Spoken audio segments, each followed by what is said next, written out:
Hi, thank you for joining me again. I'm going to be reading the Earth class notes written by the 12th Apostle, entitled Shapes. One of the most interesting settings that we have the privilege of understanding in our classroom here is the geographic setting of this large sphere that was the first one God created and is his favorite sphere in the expanding universe. Visualize this ancient setting when all was good long before God announced his plan of creating one man in his image and likeness with the magnificent gift of a woman formed from him.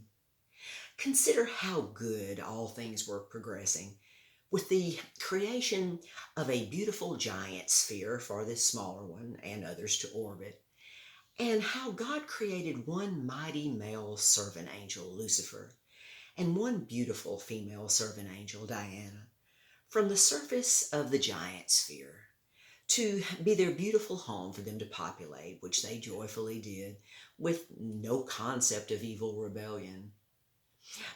In the context of shapes, other than the magnificent shapes of God's powerful physique and that of the mighty male angels who were in the shapes of God, what did these settings consist of?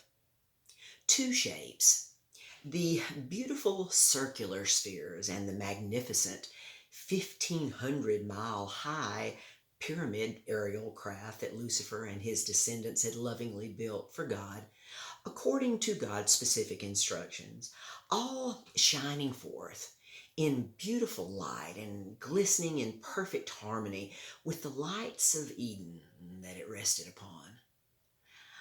All was completely within God's purpose and plan at that time. And it was the ultimate setting prior to Lucifer's unrest that led to the negative changes in the perfect spheres of the universe to what we still see today. What can we learn from these two shapes within this most magnificent of settings? Number one, a sphere implies unity, both from within and without. Its surface is endless, implying the endless sharing of love, joy, procreation, and happiness. The shape of a sphere also implies a longing purpose to be filled from within and without, even for other shapes to rest upon its surface through giving and sharing. Number two, a pyramid resting upon the surface of a sphere, with the implications in this setting being numerous. But a pyramid has, of course, a flat, wide foundation, making it complementary to the sphere, so it can rest upon its surface.